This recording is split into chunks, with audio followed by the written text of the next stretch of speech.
राजकीय कला महाविद्यालय कोटा के बीए पार्ट सेकंड के हिंदी साहित्य के सभी छात्रों का आज इस कक्षा में हम एक बार फिर स्वागत करते हैं। छात्रों, आपका जो बीए पार्ट सेकंड का हिंदी साहित्य का जो सेकंड पेपर है प्रयोजन मूलक हिंदी, उसके अंतर्गत आजकल हम चर्चा कर रहे हैं, प्रकाश डाल रहे हैं अनुवाद पर। हमने आपको पिछली कक्षाओं में ये बताने का प्रयास किया कि जो अनुवाद है उसकी अनेक क्षेत्रों में आवश्यकता रहती है।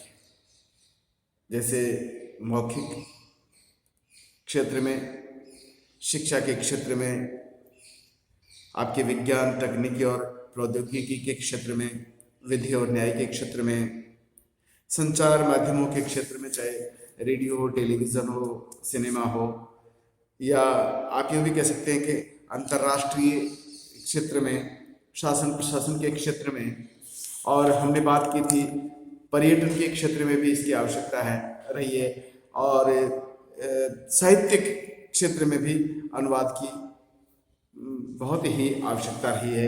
हमने आपको ये भी बताने का प्रयास किया था कि साहित्य में अनुवाद जो किया जाता है वहाँ बहुत सारी चीज़ों का ध्यान रखना आवश्यक है, क्योंकि सामान्य या मौखिक क्षेत्र में तो अनुवाद करना फिर भी आसान है, लेकिन साहित्य के क्षेत्र में ये कठिन कर्म है, क्योंकि साहित्य का संबंध भावना से होता है, भावों से होता है। इसलिए वहाँ पर ये ध्यान में रखा जाता है कि साहित्य में जिस विधा का अनुवाद किया जा रहा है उस विधा के भाव क्या है, मूल भाव क्या है, वो मूल भाव नष्ट नहीं होने चाहिए। तो इस तरह से जो साहित्य में जो अनुवाद किया जाता है वो और भी ज़्यादा कठिन कार्य है। हमने आपको पिछली कक्षा में अनुवाद से संबंधित कुछ परिभाषाएं जो विद्वानों ने दी है वो भी बताने का प्रयास किया था। आज भी हम यही देखेंगे कि अनुवाद की पाश्चात्य विद्वानों ने भी परिभाषाएं दी है और भारतीय विद्वानों ने भी अनुवाद को परिभाषित करने का प्रयास किया है। जैसे कि कल हमने आपको बताया था कि मैथ्यू आर्नल्ड के अनुसार अनुवाद ऐसा होना चाहिए कि उसका वही प्रभाव पड़े जो मूल का उसके पहले श्रोताओं पर पड़ा होगा। छात्रों, यहां पर कहने का तात्पर्य यह है कि जो स्रोत भाषा में जो प्रभाव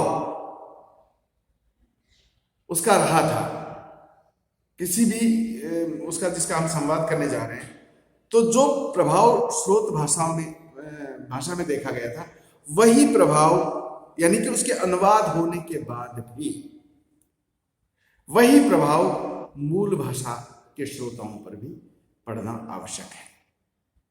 यहां पर मैथ्यू आर्नल्ड यही कहना चाहते हैं कि अनुवाद ऐसा होना चाहिए कि उसका वही प्रभाव पड़े जो मूल का उसके पहले श्रोताओं पर पड़ा होगा। इसी तरह से विलहेल्म के अनुसार अनुवाद एक असंभव काम को निष्पन्न करने का प्रयत्न मात्र है। अनुवाद एक असंभव काम को निष्पन्न करने का प्रयत्न मात्र है। तात्पर्य यह है कि ये जो अनुवाद है ये बहुत कठिन कार्य है। यहां पर हम देखेंगे कि एक होता है शाब्दिक अनुवाद और एक होता है भावानुवाद। तो शाब्दिक अनुवाद की अपेक्षा भावानुवाद ज्यादा कठिन कार्य है। और जब हम साहित्य में अनुवाद की बात करेंगे, जैसे कि मैंने अभी बताया था आपको कि वहां और भी ज्यादा कठिन है। तो ये बहुत कठिन कर्म है और इसको निष्पन्न करने का प्रयत्न मात्र ही अनुवाद माना गया है। विलहेल्म के अनुसार अनुवाद एक असंभव काम को निष्पन्न करने का प्रयत्न मात्र है। डॉक्टर सैमुअल जॉनसन के अनुसार ध्यान दीजिएगा छात्रों, डॉक्टर सैमुअल जॉनसन के अनुसार अनुवाद मूल भाषा की सामग्री के भावों की रक्षा करते हैं। अनुवाद मूल भाषा की सामग्री के भावों की रक्षा करते हुए उसे दूसरी भाषा में बदल देना है। अब आप यहां पर वही बात आ गई जो बात पहले कही जा रही थी, यानी कि मूल भाव उसका बदलना नहीं चाहिए। कहने का तात्पर्य है कि अनुवाद मूल भाषा की सामग्री के भावों की रक्षा करते हैं, यानी मूल भाषा में जो उसके भाव दिखाई दे रहे थे या जो भाव थे उनकी रक्षा अवश्य होनी चाहिए। जब हम किसी उसका अनुवाद करने बैठे तो जिस भाषा, जो मूल भाषा थी, वहां पर उसके जो भाव थे उसकी रक्षा करना आवश्यक है। तो अनुवाद मूल भाषा की सामग्री के भावों की रक्षा करते हुए उसे दूसरी भाषा में बदल देना है, यानी कि जो मूल भाषा है, जो मूल भाषा है जिसको कि हम स्रोत भाषा कहते हैं, उसके जो मूल भाव है, जो सामग्री है, उसके जो मूल भाव है, वो अनुवाद करने के पश्चात भी उन मूल भावों की रक्षा होना आवश्यक है। ये डॉक्टर सैमुअल जॉनसन ये कहते हैं, इस तरह से अनुवाद को परिभाषित करते हैं। और छात्रों यहां पर मैं आपसे कह रहा था ना, बहुत कठिन कर्म है, विद्वान लोग भी इसको मानते हैं। और शेवरमैन तो ये यहां तक मानते हैं कि अनुवाद एक पाप कर्म है। शेवरमैन क्या कहते हैं कि अनुवाद एक पाप कर्म है, यानी कि उनका कहने का तात्पर्य यह है कि जो मूल भाव है, जो मूल भाषा के जो भाव है, उन भावों की रक्षा करना बहुत मुश्किल है। और जब भावों की रक्षा नहीं होगी तो ये क्या होगा, ये जो मूल भाव है उनके साथ तो अन्याय होगा। तो यानी कि शेवरमैन ये कहते हैं कि अनुवाद एक पाप कर्म है, क्योंकि अगर हम साहित्य में ही देखें, किसी की रचना का अगर हम दूसरी भाषा में अनुवाद करने बैठे और जो रचनाकार ने जो मूल भाषा में जिन भावों को प्रकट करने का प्रयास किया था, जिन भावों को पाठक तक पहुंचाने का प्रयास किया था, वो भाव अगर अनुदित भाषा में, जिस भाषा में अनुवाद होकर के जा रहे हैं, अगर वो भावों की रक्षा नहीं हो सकी तो जो मूल भाव है रचनाकार के, उनके साथ अन्याय होगा। तो यानी कि शेवरमैन तो यहां तक मानते हैं कि अनुवाद एक पाप कर्म है। छात्रों, पाश्चात्य विद्वानों के अलावा जो भारतीय विद्वान हैं, उन्होंने भी अनुवाद को परिभाषित करने का प्रयास किया है और उन्होंने अपने अपने तरीके से अनुवाद को परिभाषित किया है।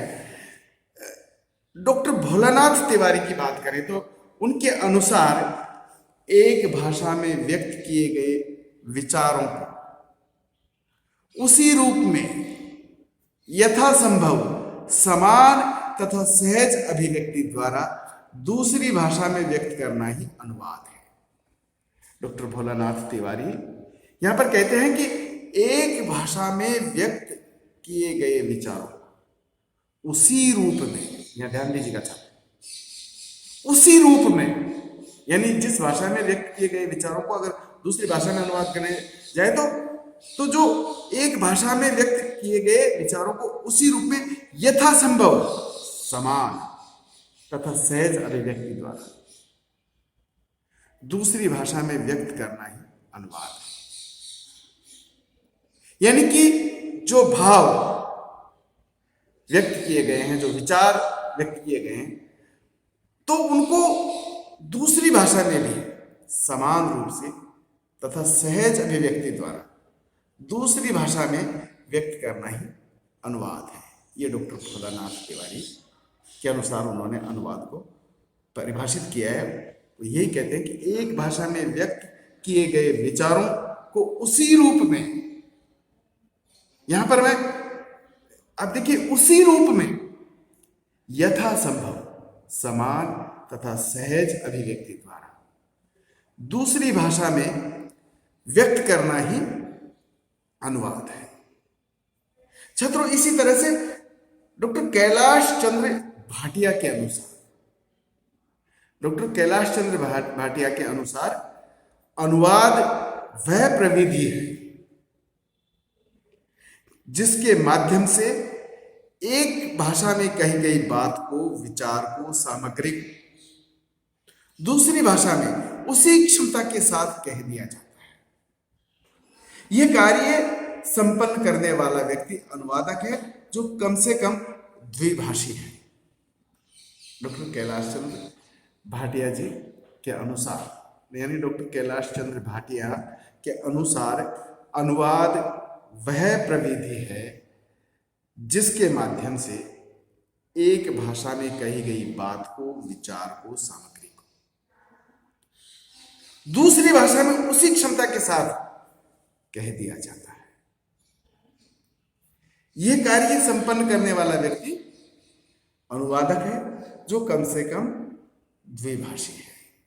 ये तो हमने आपको पहले भी बताया था कि अनुवाद वही कर सकता है जो द्विभाषी होता है, यानी कि जो स्रोत भाषा और जो आपकी जो लक्ष्य भाषा है, दोनों पर पूरा अधिकार रखता हो, दोनों का जानकार, स्रोत भाषा का भी जानकार हो पूरी तरह से और लक्ष्य भाषा का भी जानकार हो, तभी जाकर के वो अनुवाद कर सकता है।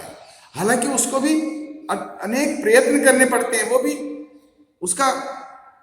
उसको ये ध्यान रखना पड़ता है कि जो बात मूल भाषा में कही गई है, उसके जो भाव है उनकी रक्षा होना आवश्यक है, यानी कि भाव में बदलाव नहीं आना चाहिए। भले ही वो दोनों भाषाओं पे अधिकार रखता है, तो स्रोत भाषा और लक्ष्य भाषा दोनों पर जिसका अधिकार होता है वही अनुवाद कार्य कर सकता है और वही अनुवादक कहलाता है। तो यहां पर कैलाश चंद्र भाटिया ने इस चीज को स्पष्ट किया है, इस तथ्य को स्पष्ट किया है कि अनुवाद वह प्रविधि है जिसके माध्यम से एक भाषा में कही गई बात को, विचार को, सामग्री को दूसरी भाषा में उसी क्षमता के साथ कह दिया जाता है। यह कार्य संपन्न करने वाला व्यक्ति अनुवादक है, जो कम से कम द्विभाषी है। द्विभाषी यानी दो भाषाओं का जानकार है, कम से कम दो भाषाओं का जानकार है, वही अनुवादक होता है। तो कहने का तात्पर्य यह है कि यहां पर अलग अलग तरीके से, मतलब अनुवाद को परिभाषित करने का प्रयास किया गया है। और अगर हम शाब्दिक दृष्टि से देखें अनुवाद को, तो यहां पर डॉक्टर कृष्ण कुमार रत्तू ने अपनी पुस्तक अनुवाद का नया चेहरा में यह लिखा है कि डॉक्टर मनोहर सराफ एवं डॉक्टर गोस्वामी ने इस शाब्दिक प्रक्रिया को इसके अर्थों का संवाहक माना है। उनके अनुसार अनुवाद शब्द की व्युत्पत्ति